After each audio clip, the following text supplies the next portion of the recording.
Ok tout le monde, donc je vous ai fait un résumé du tableau, de ce qu'on a vu aujourd'hui, mais en avance. Donc on a vu que c'était un mouvement de hinge, donc de pivot de la hanche, avec ici fessier, ischio et dos, mais je vous ai fait deviner ça aujourd'hui. Mouvement horizontal avec le poids qui se déplace de manière verticale, donc c'est ça qu'il faut bien comprendre. Toujours un placement, une activation au niveau des muscles, et ensuite le mouvement. Donc on avait l'échauffement ici, dont vous vous souvenez très certainement. Vous pouvez reproduire le même quand vous faites le soulevé de terre, il n'y a aucun souci. Et ensuite on a donc le placement avec l'écart de pied bien à respecter, la proximité avec la barre aussi, pas trop près, pas trop loin, le bassin neutre pour sécuriser votre dos, le triangle ultra indispensable si vous voulez que les bras de levier et tout ça fonctionnent vraiment bien. Écart de main pas trop serré, pour que ça puisse vivre, mais pas trop large non plus, pour pas que ça vous rajoute de l'amplitude.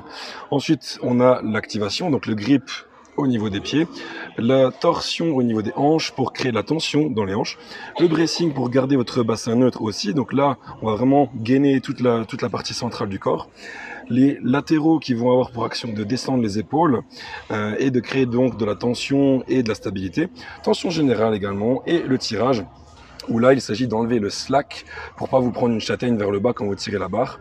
Okay, donc on décolle doucement du sol, et je précise bien du sol, pas de la jambe. Passage de genou doucement et maîtrisé, et une fois qu'on a passé le genou, accélération, extension de hanche, le triangle s'aplatit et on verrouille ensuite. Et le skill, c'est ce qu'on a entouré en rouge aujourd'hui. Donc la suite ici, hop là, voilà. Donc ça reprend ce qu'on a dit. Ici, vous avez la torsion des hanches ici, le grip dans les pieds que j'ai pas matérialisé ici, les hanches au-dessus des genoux, les épaules au-dessus des hanches. Suivant vos bras de levier, ça peut changer plus ou moins l'inclinaison et la forme du deadlift.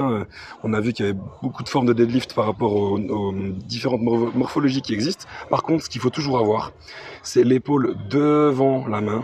Si vous voulez pas que vos lombaires prennent très très cher, il y a toujours le bracing, il y a toujours le bassin neutre. Okay, les deux sont liés, de toute façon, on l'a vu aujourd'hui.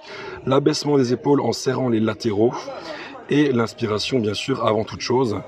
Et comme ça vous permet de créer de la tension. Quand vous décollez la barre, eh bien le bassin, quand vous avez passé les genoux, eh bien c'est le bassin qui avance. Donc c'est là que c'est horizontal, et c'est là que le triangle s'aplatit et que vous pouvez verrouiller. Et quand vous êtes verrouillé, vous êtes tout droit, tout simplement.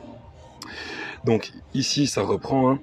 Quand vous enlevez le slack, vous entendez les clics dans la barre, suivant les poids que vous avez. Si c'est trop léger, vous ne l'entendrez pas, mais si vous avez des poids de 20, vous commencez à pouvoir l'entendre.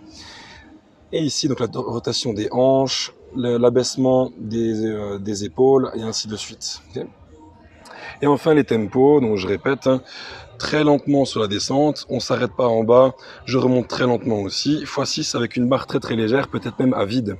Ici, vous allez faire une descente en 2 secondes, et vous vous arrêtez en dessous du genou pour une pause d'une bonne seconde, 1 seconde en bas, et quand vous remontez, 2 secondes aussi, et vous faites une pause au-dessus du genou. C'est ça que ça veut dire. Low pour bas en anglais, high pour haut en anglais. 4 répétitions. Ensuite, désolé pour l'ombre, 2 secondes de descente, 3 secondes de gainage en bas à 1 mm du sol, pour vraiment solidifier cette position en bas en étant bien gainé. 1 seconde de montée, donc pas trop lent, et ensuite 1 seconde de verrouillage pour prendre son inspiration et repartir. 3 répétitions, et ensuite on a fait des tempos très très classiques avec une montée explosive, parce que ça reste de la force quand même. Et si vous voulez trouver un 4RM efficace, eh bien ici il faut aller quand même assez vite, mais toujours en respectant le PAM, placement, activation, mouvement. Et ensuite on a le finisher qui normalement vous a laissé bien fatigué. Voilà. Donc si vous avez des questions, n'hésitez pas. Et puis je vous souhaite un bon entraînement, et j'espère que ça vous a plu et que ça vous permet de vraiment bien vous entraîner et de progresser sur ce mouvement tout en sécurité. On se voit très bientôt à la prochaine masterclass. Ciao ciao tout le monde.